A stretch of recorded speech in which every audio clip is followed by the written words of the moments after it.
Good day, students and teachers. My name is Onwumere Deborah, and welcome to my YouTube channel. I am an education student of LASU, studying physics education, and today I'm going to be tutoring you briefly on gas laws. Please like and comment. Okay, so firstly, what is a gas? A gas is basically a state of matter that has no fixed volume, no fixed shape. Its particles are widely spaced, and it has low density with high compressibility. Examples of these gases can be air, it can be oxygen, it can be nitrogen, it can be hydrogen, and so on. What are properties that can be described, or what are properties that can describe a gas? Gases are described by three basic properties known as volume, pressure, and temperature. There are several subtopics under gas laws. Gas laws has the topic gas pressure measurement. It has Boyle's law. It has the Charles law. It has the pressure law.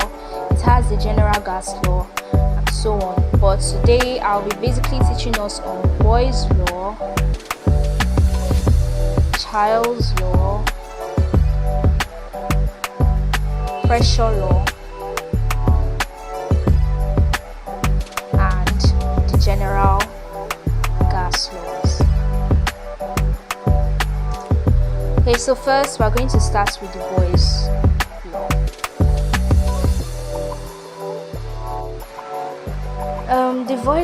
The Boyle's law states that the pressure of a fixed mass of gas is inversely proportional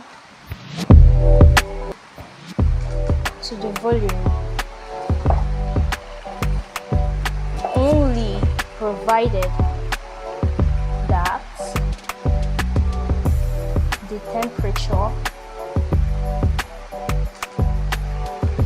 is kept constant.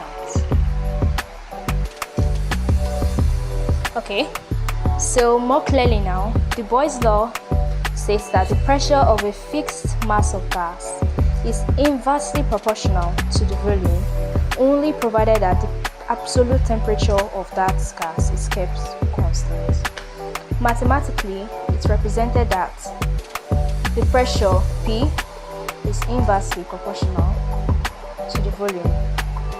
Then P equals constant K, or constant temperature, over V, which gives us the P pressure times the volume, is equals to the constant temperature. Then we can say the initial pressure and the initial volume is equals to the final pressure and the final volume. We can be given a question that we should find Px, Vy, and Tz. That is, we should find the value of those x, y, and z. How to do this is from here, P equals to T over V. Okay, so P equals to T over V. P has the power 1, V here also has the power 1, and equals to T, which has the power 0. Okay, so and T is equals to 0. Then P with the power 1, V the power 1 divided by T when you cross multiply equals 0. Then P to the power 1, V with the power 1, T to the power 0 equals 0. Therefore, the x, y, z, the values for the x, y, and z is 1, 1, and 0. Moving on to Charles' law. Charles' law states that the volume of a fixed given mass of gas is directly proportional to the absolute temperature, provided that the pressure is kept constant. So mathematically, that is, the volume V is directly proportional to the temperature T. That is, V equals the constant equals the temperature T and the constant pressure. Then V all over T is equal to the constant pressure. Therefore, the initial volume over the initial temperature is equals the final volume over the final temperature. So like we did in the Boyle's law, they can ask us to find the Vx, the Ty, and the Pz. Like we did at the with the Boyle's law, we can repeat the same process, saying the V over T equals pressure, V with the power 1. When we take the temperature up, the power is going to turn to -1, as we all know from our math. Then the pressure is raised to the power 0. That is V power 1, T with the power -1, all over P with the power 0 equals 0. Then V with the power 1, T with the power -1, and P with the power 0. So our X, Y, and Z values equals 1, -1, and 0. Our first example here, the volume of a fixed mass of gas is 40 centimeter cube at 1007 millimeter mercury. Calculate the new pressure at 48 centimeter cube.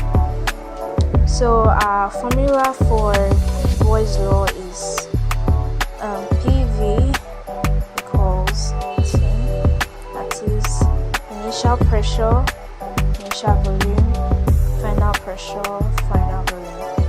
So the parameters given, the V1 equals 40 centimeter cube, the pressure 1 is 1007 millimeter mercury. Our final volume is 48 centimeter cube, and we are looking for our final pressure. We're going to make the final pressure the subject of formula, that is P1 V1 cross multiply, V comes down to here, and that's our pressure. So fixing in the values, we have the P1 as 1007 times our volume 40 all over our final volume 48. So that is and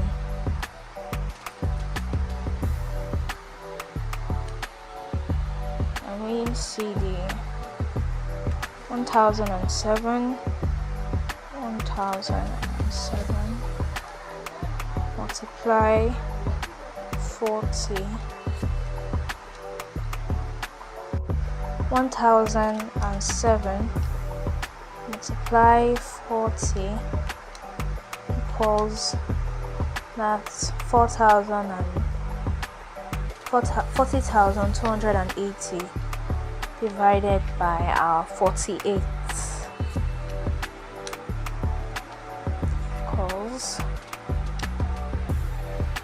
839.2, approximately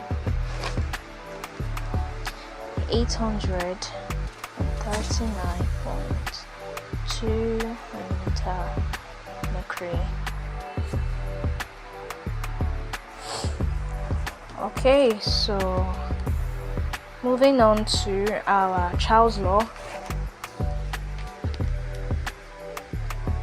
Charles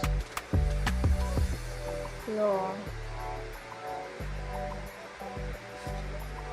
Question 1. So, Charles law. Dry oxygen is trapped by a pellet of mercury in a uniform capillary tube which is sealed at one end. The length of the column of oxygen at 27 degrees Celsius is 50 centimeter. If the pressure of the oxygen is constant, at what temperature will the length be 60 centimeters? Cube and cube because it's volume. Okay, so using our Charles law formula, V over T equals the constant, initial volume over initial temperature equals the final volume over the final temperature. So our parameter says the V1 is 50 centimeter cube, and our first temperature equals 27 degrees Celsius. Temperature, the unit for temperature, we use our temperature in Kelvin. So this 27 degrees Celsius, we are going to convert it to Kelvin. That is, we add 273 Kelvin, which equals 27 plus 273 equals 300 Kelvin. So our first temperature is 300 Kelvin. Our final volume is 60 centimeter cube, and our final temperature is what we are looking for. So we're going to make the final temperature the subject of formula, cross multiply, that is V1 T2 equals V2 T1, then T2 equals V2 T1 all over V1. Therefore, the T2 equals our V1 is 50. Our V2 is 60. Our V2 is 60. Multiply our T1 300 all over our V1 50. 0, 0, 5, 6. That is